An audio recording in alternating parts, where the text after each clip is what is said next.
मुंबई महानगर पालिका को शिवसेना भाजपा दोनों ने मिलकर लूटा है, विजय कुमार शर्मा का आरोप। देश में बढ़ते करप्शन के लिए भाजपा के साथ साथ शिवसेना को कटघरे में खड़ा करने की तैयारी विजय कुमार शर्मा ने की है।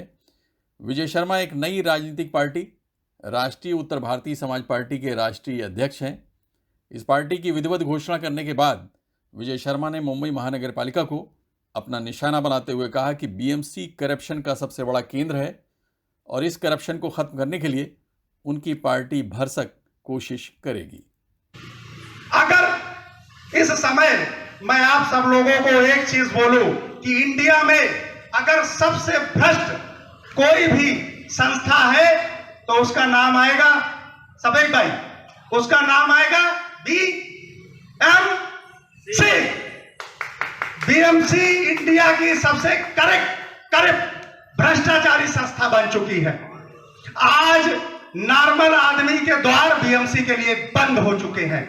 जब कोई नॉर्मल आदमी बीएमसी के कार्यालय में जाता है तो अपने जेब में इतना टेलर से इतना बढ़िया सिलवाता है ना, क्योंकि उनको लगा है कि वहां पे जो बैठे हैं ना बड़े बड़े मोटे मोटे, वो कहीं उनके जेब को काट ना ले।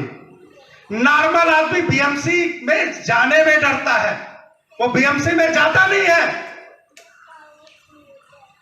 बीएमसी में वर्तमान समय में जो फंड पड़ा हुआ है बालू भाई साहब, उस फंड में घर घर लोगों को दवाएं दी जा सकती हैं, खाना दिया जा सकता है, पढ़ाई का काम किया जा सकता है। लेकिन पता है वह परिवार, वह बीएमसी केवल एक परिवार की गुलाम बन के रह गई।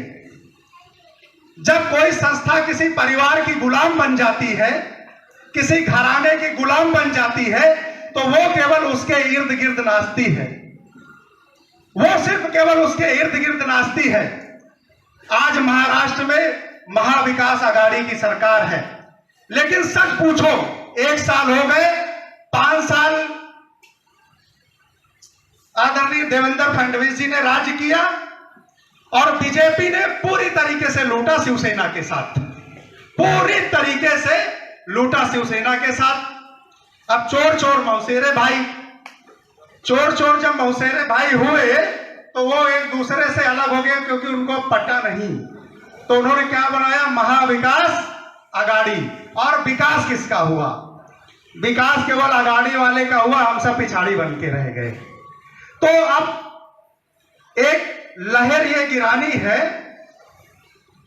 आज देवेंद्र फडणवीस जी जहां जाते हैं रोना रोते हैं कि मुझे ऐसा हो गया वैसा हो गया। भारतीय जनता पार्टी शिवसेना के पूरे पाप की भागीदारी है। भारतीय जनता पार्टी देवेंद्र फडणवीस, नितिन गडकरी जी को महाराष्ट्र की धरती कभी माफ करने वाली नहीं है। इन्होंने आदरणीय नरेंद्र मोदी जी ने बड़े प्यार से उत्तर प्रदेश वासियों के साथ में छल किया। उत्तर भारतीय समाज पार्टी की स्थापना खासतौर से मुंबई और ठाणे में उत्तर भारतीय समाज की एक बड़ी जनसंख्या को ध्यान में रखकर की गई है। मुंबई, ठाणे और आसपास के इलाकों में लगभग 40 लाख उत्तर भारतीय रहते हैं। मुंबई महानगर पालिका चुनाव करीब है। ऐसी स्थिति में विभिन्न राजनीतिक पार्टियों के नेता और उत्तर भारतीयों के अनेक संगठन सक्रिय हो गए हैं। इसी कड़ी में एक नई राजनीतिक पार्टी का गठन किया गया है। इस पार्टी का विधिवत उद्घाटन रविवार को घाटकोपर में किया गया। मैं अपने देश के लिए जो शहीद हुए पुलवामा में, उन धरती के लाल को नतमस्तक हूं, भावभीनी श्रद्धांजलि देता हूं कि उन महावीरों ने इस देश की आन बान शान के लिए तपती हुई धूप में, चिंगारियों में, पत्थरों में, हवाओं में, वादियों में हमारे फौजी भाई दिन रात हमारी सेवा करते हैं कि ये देश महफूज रहे, इस देश में सब लोग हंसी खुशी से रहे, खेत लहराते रहे। तो आज मैं कृतज्ञता पूर्वक अपने उन फौजी भाइयों को श्रद्धांजलि देता हूं और उनके परिवार के लिए सांत्वना प्रकट करता हूं कि ईश्वर आप सबको शक्ति दे कि आपके हृदय में वो वीर पुरुष वास करे। तत्पश्चात हम सबको छोड़ करके जो चले गए इस कोरोना महामारी के कारण, उन सभी लोगों को मैं भावभीनी श्रद्धांजलि देता हूं जो आज 2021 में हमारे बीच में नहीं रहे।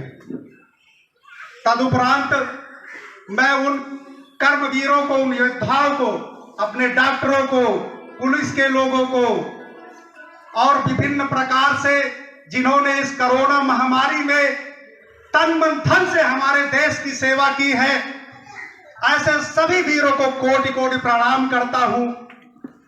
पार्टी के राष्ट्रीय अध्यक्ष विजय कुमार शर्मा हैं, जो उत्तर प्रदेश के रहने वाले हैं, लेकिन उनकी कर्मभूमि मुंबई है।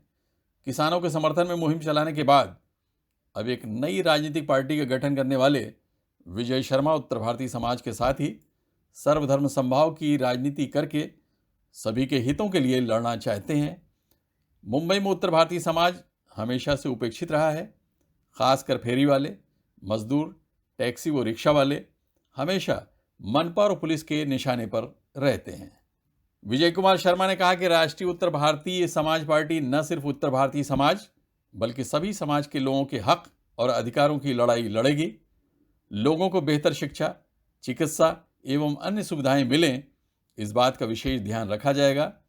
साथ ही पार्टी आने वाले मनपा चुनाव में लगभग 100 सीटों पर अपने उम्मीदवार उतारने की तैयारी में लगी है। अनवर रजा के साथ आबिद नकवी, प्रेस 9 न्यूज़, मुंबई।